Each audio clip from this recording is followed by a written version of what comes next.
Hi, my name is Leslie Jarrett, and this is my pitch deck for the Footwear Business Foundation's Capstone project. The first module that we did was module number 1, Career Reflection, and this basically just allowed us to review what we wanted to do in the footwear industry. I initially said I wanted to be a designer and focus on production, and I still want to be a designer and focus on production, but I would like to also focus on product development. This career reflection really made me realize that I wanted to be a footwear designer because I want to create footwear and that gives people confidence, helping them succeed in anything they do. As a designer, I want to create unique, high quality footwear that is responsive to the needs of my customers. Overall, elevating their style and providing a way for customers to express themselves. Because when you look good, you feel good. I want to create footwear that positively affects my customers' mental health. I'm interested in starting my own business. Having worked in footwear sales on the retail side of the business, I've learned so much about customer shopping habits. In the past, I wanted to work for a footwear company to gain experience and learn from experienced professionals in the industry. But having lived a little, I realized I have experience that I am now open to entrepreneurship. Starting my own company will allow me to pursue my vision and create a brand that focuses on the marketing segmentation that I choose as opposed to working for a company that does not necessarily align with my vision. I would like to model my company after Jeffrey Campbell. I'm inspired by how expressive his designs are, but the shoes are also well made. I can tell technical thought and creativity went into each design, and the brand knows their customer base. The brand focus is inclusive, which I want to also incorporate in my brand focus. 3 words that I would use to describe Jeffrey Campbell would be expressive, inclusive, and creative.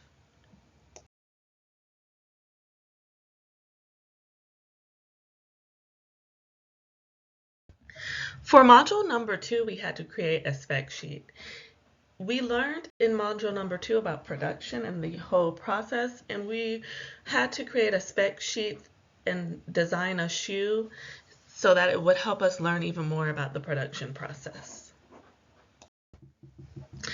This is my spec sheet that I created for module number 2, and this is an original drawing of a boot called the Expression boot in the color Nature. There's going to be 2 contrasting leather uppers in the color Earthbound and Alive, with a rubber outsole, a leather midsole, and a leather wrapped heel. The sock liner will include a logo on the tongue of the shoe. The thread color of the sock liner will be dyed to match in bonded nylon, and the shoe will be cemented. I learned a lot in this process of creating a spec sheet, which will help with the technical design part of the production process of shoe development. Module number 3 consisted of examining the core values of 3 different brands and using this to create a social media post to see which core value stood out to an audience. The first brand that I looked at was Brother Vellies, and 3 words that stood out to me about the brand is artisanal, timeless, and it's African inspired. Franco Sardo, on the other hand, has simplicity, sustainability, and it is Italian inspired. Dolce Vita is inclusive, it has forward design, and is designed for dreamers.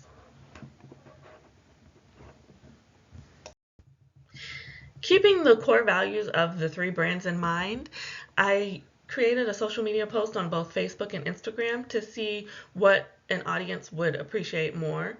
And I found that they appreciated simplicity and sustainability, the core values of Franco Sardo.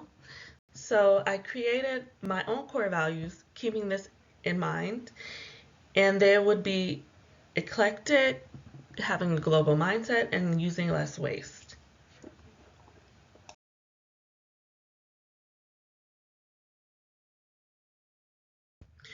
For module number 4, we created a marketing plan, which allowed us to see how we would market to consumers. And this was a very in-depth analysis of consumers and how we plan on engaging with them. I researched 3 different marketing strategies for 3 different brands and determined that Saks Fifth Avenue had the best marketing strategy. Their marketing campaign for fall 2022 features Chloe Bailey for Saks. The campaign can be found on social media, in magazines such as Vogue, Harper's Bazaar, and the New York Times, as well as on YouTube, where she reviews looks from Elia, Burberry, Bauman, and Isabel Marant. Chloe was chosen to front the campaign because of her individuality and self-expression. During New York Fashion Week, Saks also hosted an event where Chloe performed. The campaign was an effective strategy because customers could engage directly with Saks on social media platforms, and Saks could inspire customers to experiment with fashion. The one aspect of the marketing campaign that I would change is Chloe reviewing runway looks from established brands using emojis. Instead, I would have her review up-and-coming brands that are new to Saks.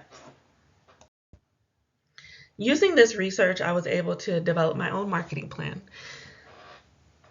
Leslie Designs is a footwear brand that specializes in women's shoes. The headquarters will be in Raleigh, North Carolina. Our mission is to create high-quality, elevated footwear that is affordable and inclusive. I want to help women feel confident by providing them with footwear that is appealing. I will create a brand that is responsive to this by creating a marketing strategy that influences familiarity and brand loyalty. My target audience will be millennials between the ages of 26 and 40. This target market is especially important because they account for over 70 million of the US population and were 1.8 billion of the global population in 2020.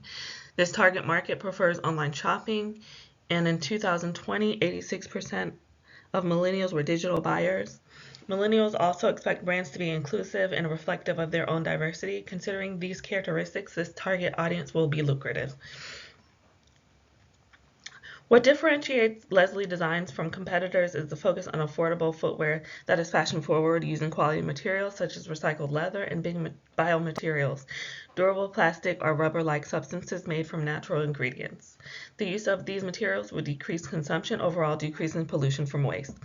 Customers can also shop online or in-store.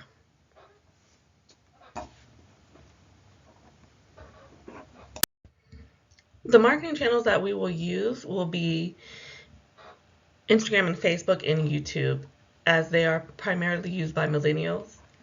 We will also use email marketing and marketing on our website. We will track the progression of our marketing plan by using the following KPIs. We will use reach, link clicks, and post interactions. The reach will show the size of our audience and how effectively we're posting content. This will be beneficial in seeing how many new potential customers we have. Link clicks will show how often a user clicks on a link to access more content. This shows how much traffic is being driven to additional content, such as our website. Post interactions, this will show the number of likes, saves, comments, and shares your posts receive, helping us to determine how engaged our audience is online, so that when we launch our new campaigns, we have an idea of how well they will do. This diagram of the marketing mix just shows an overall view of our customer. The target market is 26 to 40 years old. The product is women's shoes. The price point is $99 to $250. Promotion will be Facebook and Instagram, and the place will be online. Our next module, module number 5, shows our retail strategy. And this basically shows how we will go about selling our shoes. In this module, we looked at 3 different brands and looked at their retail strategy and determined if it was effective or not. The 3 brands that I looked at were Dolce Vita, Franco Sarto, and Mista. Dolce Vita has a brick and mortar location on Melrose in Los Angeles. It can also be shopped at retailers such as DSW, Nordstrom, Bloomingdale's, and Saks. The brand is also sold online on various platforms and on brand's website. The retail strategy is effective because the brand is sold via wholesale and direct to customer. This provides access to a variety of customers and broad exposure. The next brand I looked at was the brand Mista. They have a brick and mortar location in Europe, London, and Paris, and Barcelona. The brand also is available to purchase online on the brand's website. Their retail strategy is effective because the brand is so direct to customer. Mista has a factory in Spain, allowing them to control their production process, which takes several months. The final brand I looked at was Franco Sarto. They do not have a brick and mortar location. However, Franco Sarto is sold in various retailers: Macy's, Nordstrom, DSW, Belk, and Dillard's, to name a few. The brand can also be purchased online on the company's website and various retailer websites. Their retail strategy is effective because the brand is sold directly to customers and through retail distribution. This guarantees that customers can shop the brand in person even though the brand does not have a physical store. Here is my 2023 retail strategy plan. I will be selling the shoes in store and online. I chose this strategy because successful brands have an in-store and online presence. This strategy provides a framework for the business and will ensure that we are reaching a variety of customers. Customers that would like to shop online can shop our brand online and receive the same great customer service and selection that they will get if shopping in store.